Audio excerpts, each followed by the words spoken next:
Welcome to the Financial Liberty Podcast. Until you wake up from the American dream, financial uncertainty will be your American reality.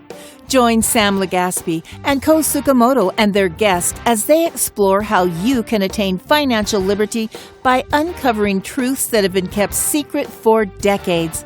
Have you ever played a game and didn't know the rules? How can you ever win?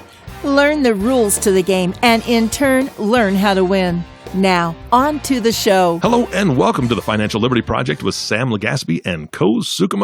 Today we are talking about real-world thoughts and questions. Good morning, gentlemen. How are you? Good morning. Doing great. All right. Well, this is a broad topic, real-world thoughts and questions. I'm just going to let you guys take over. What are your thoughts? You got any questions? Well, yeah, I think this could be potentially a series of podcasts because we're always going to have real world thoughts and questions that come through. And this is just from our rodeo shows that we go out, and not literally rodeo shows where we're riding a horse and Koz has got the cowboy hat and going. That's fantastic. Yeah, but this real shows that we're out there and we're talking to real people out there, and these real individuals have real questions and real thoughts. And so one question, one thought, and it comes up from time to time. Sometimes we come across individuals that make this one particular statement that we encountered, a few weeks back. And that was this individual stating, and there was nothing wrong with it, but just stating that they were considering on making a change with regards to their relationship that they currently had, who worked with a retirement person, I guess, because they weren't experiencing the gains that they felt that they should experience. Now, a lot of times what transpires is that I think, talking to a lot of individuals, that's an opportunity for them to go ahead and showcase their skills and their sales ability. But for us, because we're a little bit different in that we look to try to diagnose the issue and see if there is any issues, and that if in fact the amount of money this guy's making or losing warrants what he's trying to accomplish and how that portfolio is set up.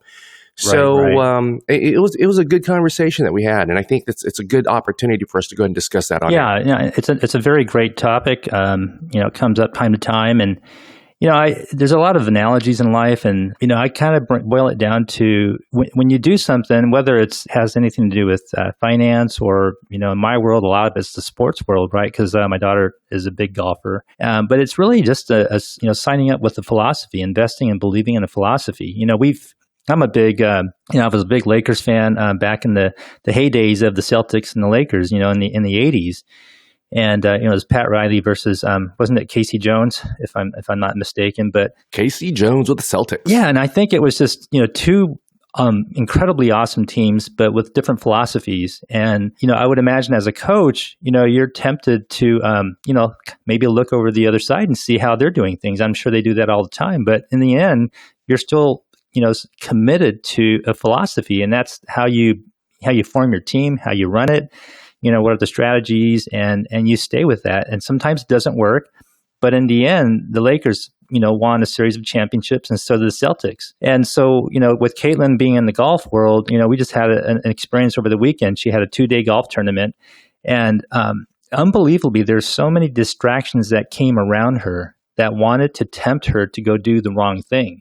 After day one, it was, let's go swimming. Let's get all the girls together and go swimming. And wisely, Caitlin recognized that as a distraction, and she changed her mind and said, Dad, I'm not going to go swim with the girls. I have a tournament tomorrow. I'm still thinking about my next shot. I've got to go into my routine, and I need to stay with my philosophy. And I was very proud of her. But that's, very much akin to anything you do in life.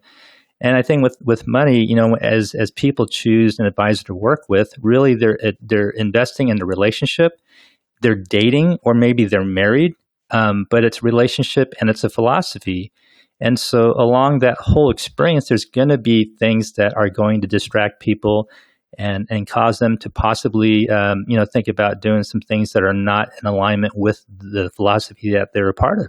I look at what you mentioned about kind of off topic about swimming and youth sports, is that it seems to be really popular, but even then it just seems to be the death knell, it's the kiss of death. Swimming right before a game or a tournament is no bueno. It takes a lot out of you. I don't know what it is. And so, when we look at it, and these statements do come up on these rodeo shows that we do.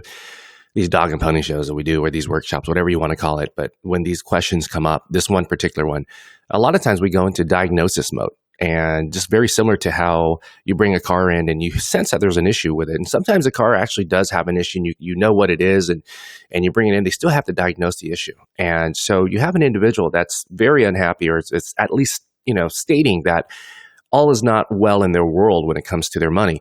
And the very first thing that you want to do is diagnose it. And unfortunately, we as individuals, not necessarily, and I'm talking about we as the general public, we're not necessarily equipped with the tools that allow us to go ahead and do a self-diagnosis on our own money, because we don't necessarily know what to look for and we weren't trained in it.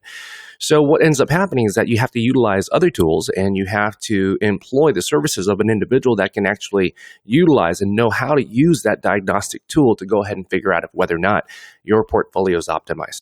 And so a lot of times what we'll do, Koz, is we'll go into this scenario and we'll ask a lot of questions. And one of the questions we often ask is, when it comes to not being happy, you're not making enough money, what do you mean? Should you be making what? And a lot of times if an individual says, well, I should be making 20 or 25%, that automatically just throws up a red flag.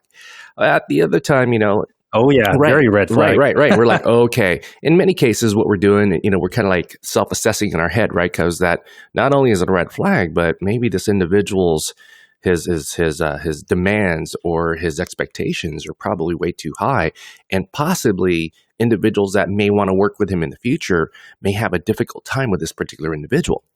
So it's a function of whether or not this person, just like in sports, is he coachable? Is he allowing himself to learn? And so the other question, or based on that same question, if they say, well, I'm only making 1%, we know for a fact that the market is doing very well currently, and we're going 1% in a pretty decent environment, you need a diagnosis. It's kind of like saying, hey, you have a Corvette, right? Yeah. And the maximum speed on your Corvette's only 60 miles an hour. It runs perfectly, but maximum speed's over 60. You can't go over 61. So you have to diagnose and try to figure out what the issues are. And a lot of times the issues, what we encounter, right, Koz, is that a lot of times we actually find they're everywhere as far as their risk versus their reward parameters. How much money are they receiving for the amount of risk that they're taking? Sometimes they're taking way too much risk, and sometimes they're not taking enough risk.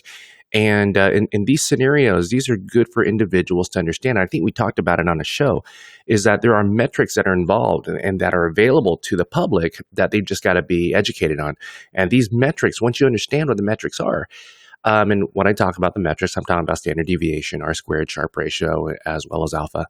And we're talking about these metrics. Once you understand the metrics, or find an individual that knows how to use the metrics and apply them to your scenario, you'll be better equipped to ask that question if whether or not, or answer that question yourself, if whether or not you should be doing better, or you're doing far superior to your colleagues, or just to the general market.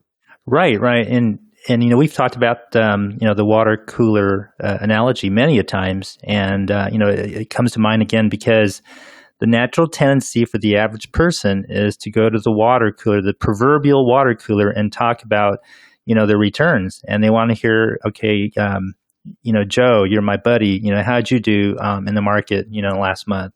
And it's just exclusively focused on returns and very little on the things that are very, very important these days, which is what you said, Sam. It's the metrics. It's the risk analysis factors, right? And so, unbeknownst to a lot of these unsuspecting people who are standing around the water cooler, the market was a tough market last year. It was down, and some people were down a little bit, some people were down a lot. And yet the expectations around the water cooler is still that, they should still be getting like a 8, 9, or 10% rate of return. And when they don't get it, then they start talking about how they're not happy with, whoever it is that they're currently working with, not realizing that as a whole, the market was down as an average, let's say 7.5% last year. And they're, maybe they're down 1% or they're up 1%, not realizing that they've actually done pretty well. But they have no tools or the mindset and the philosophy to understand that that they may have done pretty well. And so that seems to be coming up a little bit more frequently these days. People are talking about a possible need to make some kind of a change when they're potentially perfectly fine where they're at, just not realizing it. Right, not realizing it. And that's because, again, it goes back to what we talk about on a regular basis, Koz, is that there's a fundamental flaw with the educational system as far as finance is concerned in this society. And so it's really simple to address. You go to any qualified mechanic, they can run a diagnosis on your car. You can go anywhere and you can get software on your computer, and that software you can buy for whatever amount of money it is, and it'll diagnose the problem. And you can call a tech guy, and they can walk you through it, and before you know it, your problem's fixed. It may take about 2, 3, 4, 5 hours, but in many cases, it could take about 15 minutes. But there is a value in understanding and making sure that your situation is diagnosed constantly. And that's how kind of we are, right? I mean, if we kind of feel as human beings, we kind of feel a little weak and a little fatigued. We get the thermometer out and we kind of take a look at where we're at, and if we're just popping right at 99 or 100 on the thermometer, we're going, oh man, I have a slight fever. No wonder. And so these are some of the scenarios that we could encounter. And the funny thing, Koz, is that we'll encounter people say, I'm not doing so hot, and I think I need to switch. And we find out through a series of other questions is that they've got about $5 million total. So their liquid worth is $5 million. They have no debt. Their house is paid off, but they got $5 million. And in the back of our heads, in the back of my head, at least, I'm saying, why do you care? I mean, you won the game, man. You got $5 million. I mean, yeah, you want a decent return, but hey, you got to take a look at your risk. And because the fact is that you got to now, you're at this point now where you just got to protect your money. You got $5 million. And if you're not necessarily participating in all the hoopla and the dramas, and the market's up 15% and you're up 5 or 6 or 7% and you're really angry, the fact is that, dude, you won the game. You got to go ahead and just chill. Right. So that's an interesting. So guy with a ton of money, let's just say 5 million, as in your example, Sam. So this person's basically, more than just won the game. He's set, he's happy, he's retired, he's young, he's got time. And the good thing is he's got time. The bad thing is he's got time. All that time is a good and bad thing. And so what he does is now he's exposed himself to the temptations that are going to inevitably come along and tempt him to do things that may not be the right thing or the best thing. And so, I recall, this was years ago, but, an individual that we knew, Sam, was evidently approached by another company that I don't know if she knew this at the time, but it was a company that specialized in insurance products, and took a look at her situation and tempted her to make a change. And in the end, it was basically not just an insurance company, but it was a business that, their business model was, it was a networking company, also kind of known as the multi-level marketing world. So she basically changed her philosophy that she wanted to go into an insurance product because she also wanted to become, a business person with no prior experience at all. And, bless her. And she made the change, but the thing is, hopefully it worked out for her. But it was a complete change in philosophy. And I'm not saying it was good or bad. And we have our opinions. I'm not going to go and throw it out. Maybe you want to, but it just reminded me so much of the person that has a lot of time. Is experiencing a good thing, but also a potentially bad thing. And life is just always full of all these distractions. I mean, in her case, that was a distraction because she had a certain philosophy and a certain approach, and she completely abandoned it for something that was, completely new to her, and in the hopes that she was going to do a lot better. And again, it reminds me of, the thing that we said in the beginning, again, the golf tournament. My daughter was just constantly being tempted by distractions to do the wrong thing. I mean, multiple times leading into, each morning of the tournament. And she had to fight them all off just to stay focused and stay on the true path that she knew would, maximize her chance of having a great tournament. Whether it's things that have to do with understanding metrics, doing diagnosis, or just completely different things than that. There's a number of different things that will come along and tempt the person to go look at things that are going to throw them off track. I remember you saying, what you say it was like stupid lurks everywhere or something like that. Yeah, I mean it's everywhere. You open the door and there's always a temptation. I mean, the fact of the matter is that just not long ago I was talking to a buddy of mine, and he's going to be out looking for, some things that he was just going to check out the price on. I forgot what it was. And you and I know that, man, is that if you're looking for something, just checking in on the price, I just want to check it out. You're really shopping and you're going to walk away with something, right? Oh, yeah. So you got to avoid those temptations of looking. Right, right. You either have to buy it, go out there and you buy it, or you don't. But to your example with Caitlin playing golf, and this is a great analogy, is that, and for all you listeners out there who do play golf, or even individuals that don't play golf, if you're going out there and you're playing golf and you find your ball underneath a tree, and you've never ever practiced a low ball shot, never practiced it, you just practice all the other shots. So here you got to go ahead and make this ball go really low, maybe no higher than 3 feet, because that tree is going to catch and your ball's going to get caught up in the tree and bounce somewhere, that you don't necessarily want it to bounce. So here you are, you've got this ball, and now you got to hit a low shot, and you're tempted to, let me go ahead and see if I can pull this off. Now, having never practiced it, you might be in a situation where you might find yourself, not very happy, and in many cases, kind of like that person that you were speaking about, an individual that had a very good plan that was going the right way, that was is all set for her. Just decided to go ahead and try something brand new that didn't necessarily fit her, and it went awry. Oh yeah, Oh yeah. No, there's an expression that Caitlin recently learned in a very difficult manner. One of her coaches kind of got on her case after a tournament and said, "This is a rule you must remember, Caitlin. Never take a shot you've never practiced. Remember that. Don't ever take a shot during a tournament you've never practiced." Right. Well, hey, it's actually pretty interesting, because not only, that's the reason why golf is so much like life. You just gotta go with it.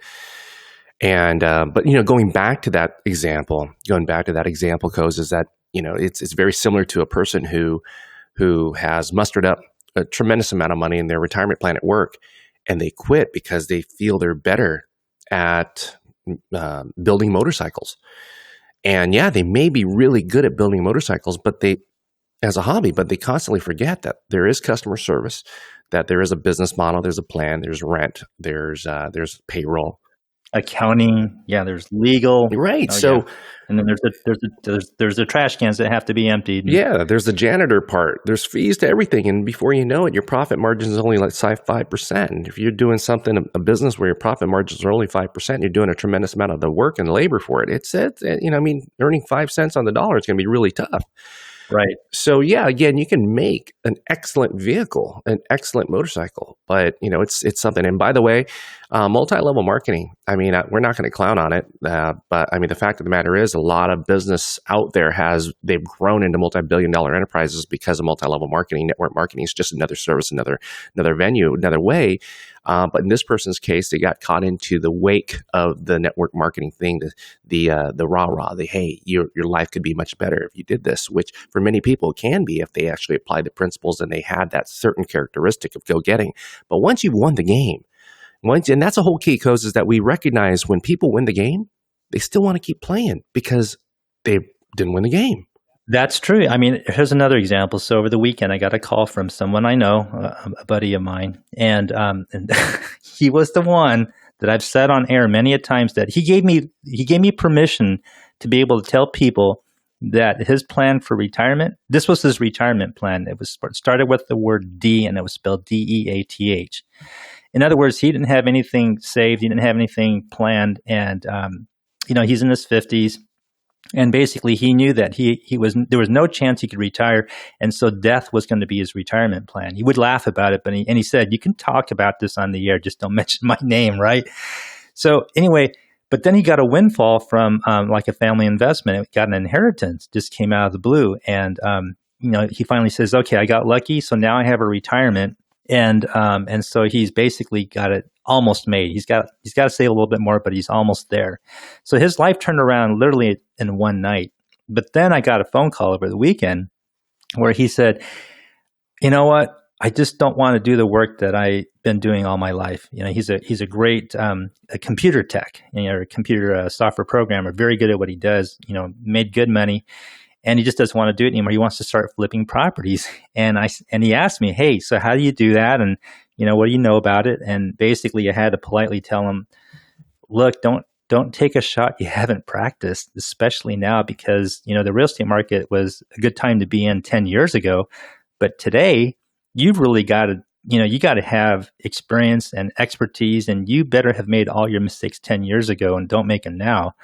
And I don't know if I discouraged him, but it's just one of those things where you were good. You're good at what you did for 30 years. Keep doing it because you know how to make money doing it. So why would you go off and do something that's completely foreign, that you're going to undoubtedly make a bunch of mistakes in, and take all this risk to try to do something different at this stage in your life? But to me, that's like a major distraction from your original philosophy, from your original game plan. If you're the Lakers, if you're Pat Riley back in the 80s, stick with the game plan like he did and win championships. It may take a few years to get there, but he did it.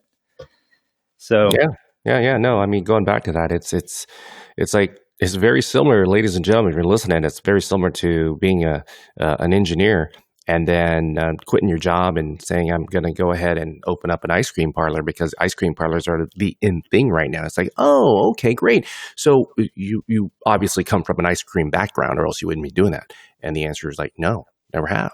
And it's like, okay, so you're going to quit a high paying job, something that you gain traction in and you got a lot of street cred in your business and you've been doing it for 30 years. And now you're going to start something that you have no experience in. It's like, I'm just going to go take a seminar and figure it out. And so, for some people, they can really hit it out of the park. They have that savvy, they got that business acumen, and they can figure out, a lot of the accounting involved, and they can figure out the capital and they also give themselves a time limit as to when they're just really going to pull the plug, and they're really good at budgeting, and they can see they do all the right things like forecast what their earnings and their revenues and their sales and their expenses are going to be over the next 3 years. And oh, by the way, that sounds like retirement planning.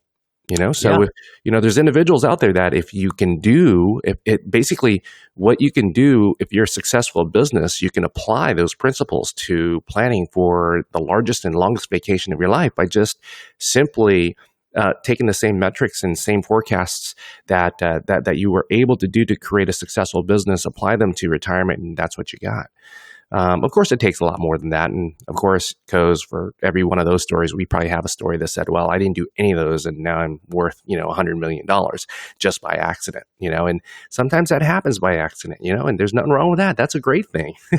Right. No, it's, again, I think it's about the philosophy. So, in the retirement planning and, the finance world, I really think, some areas that come to mind that you have to have a philosophy that you want to stick with is, your tax planning philosophy, your income distribution philosophy, basically how much money you're going to take out. You've got to have your spending philosophy locked down. You've got to have a budget and you got to know what your spending is. So, it's just like a business. You got to track your expenditures and you got to know what your budget is and you stick with it, especially when you're retired, you don't have that active income. You're basically retiring off, your nest egg, Social Security, and whatever else that you have.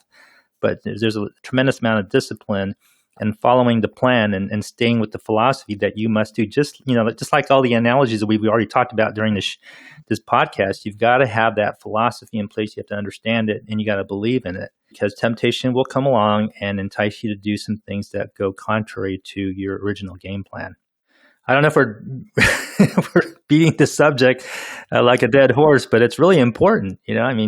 People get thrown off track so much and so easily. Well, I think for a lot of the listeners that are constantly, tuning in, they've heard some of these things on our rodeo show and our road show, I should say. It's also good to continue to keep hearing it. Repetition's the mother of all learning. But this is something that we want to definitely address, is that there are individuals, many out there, and it comes in different forms and different shapes and sizes, and they all basically are saying that, I'm not necessarily happy with how things were going this year or last year or whatever. And it requires a diagnostic. And if you don't have that diagnostic tool, you can go ahead and find someone that has that diagnostic tool, but you got to find someone that knows how to utilize it. And that's the key is that it's a tool that it can be utilized. They can also run what we called on previous shows, a stress test on the portfolio. These are things that you definitely want to utilize. You want to utilize new technology to try to find out if you're in a healthy situation financially. Right. So if you have sorry, Sam, just to jump in so people know, one resource that they can tap into is us. And we do have an 800 number that you can dial if you'd like to see if, you can have your portfolio diagnosed. And our number is 800-640-8105. We have all the tools. The metrics are there. If you want a free analysis, that's available. Again, that number is 800-640-8105. Hey, I want to jump in here real quick, guys. You brought up some really, really good points, and a couple of things that I gleaned off of this podcast so far are, with your golf example with your daughter, Koz, the distractions that you're talking about are not always going to be nefarious. They're not always going to be the snake oil salesman, right? I mean, it's nice to be able to spot those types of distractions, but they can be distractions as innocent as going swimming. Right? A bunch of kids want to go swimming and it's a great time and so on and so forth. However, just like Sam said, every coach that I've ever had, and I was a coach for my son's baseball team, we told them on game days, don't go swimming. It takes a ton out of you. It is working every muscle in your body just to float and relax. And we know kids aren't going to just float and sit there like adults like to. They're going to swim around and get exhausted. Right. So it doesn't come in the form of a snake oil salesman. Now, I did meet one this weekend at Costco. They happened to have some gentlemen there that were from a financial services firm in my area. It was a father and son team. And the son, you couldn't get more snake oil salesman. I mean, he was slicked back and once he figured out I was not a potential target, he turned his attention away from me faster than the girls I wanted to date in high school. He was gone. He was like to the next person. Oh, so how are you today? That Slick Rick was just all about the sale. And I was like, man, he is slimy. And I didn't tell that to his face, but you don't always recognize it right off the bat. It can be something innocent that distracts you. So I think this was a great podcast, great information, and people just need to be aware that people might have really good intentions for them, right? And it might be something that's just really, really a good friend of theirs tells them about an opportunity that's working out great for them, but would be a huge distraction to the individual. And they just get caught up in that emotional moment or that thought process of, oh man, this could really change my life for the better. But going into it blind, not knowing anything is just not the way to do it, right? Don't take that shot. Well, it's interesting because, and to finish it off, is that there's this live scenario where, there was an engineer who quit her business because she did make pies for a living, and not for a living, as a hobby. And she was phenomenal making pies. And everyone in the family, they were all wondering, why in the world are you not opening up a business where you'd make pies? And so you're right. It's not all malicious. There's individuals that out of love, and their belief that they can really make it, that they encourage the individual, and the individual, they hear it so much that they eliminate or not necessarily tune into their own instincts, and they take their small fortune in their retirement to go ahead and follow that dream because they've been pumped up. It's almost like a boxer, right? You get a boxer and you have all these individuals going, hey, yeah, man, you the man. Mm-hmm. So you're so pretty, dude. I mean, you're too pretty. You're so pretty. You're so fast. You hit hard. I mean, before you know it, that mind starts to grow a little bit, and you go, you know what? You're right. And then all of a sudden, you're out there, you're really rocking and rolling before you find out you've been knocked out in the first round, and that's what happens a lot of times, is that individuals that are very close to you see and say, you are just phenomenal at making this, and you got to do it yourself as a living. But unfortunately, there's not really an individual there that has any experience in the business side of things, Exactly. And I think that in the cases where they do succeed, like in the example where a person leaves like the engineering world to go make pies, I mean, there are people that make that transition. They do very well. I think that when they make that transition, they've taken a certain philosophy and a way of thinking about life and business with them. They're already somewhat mature to be able to successfully make that very risky transition. And so, I still stick with the notion that whatever you do, you've got to have a game plan. You've got to have a strategy, and you have to have the discipline to stick with the game plan or philosophy, whatever you want to call it, because it reminds me again back to the golf tournament. So on the second day, Caitlin is in the lead group. She's in the top 4, and she's battling out with the top 3 players. I mean, and their names are very well known. They're like celebrities within that league. And Caitlin was actually leading for about 9 holes.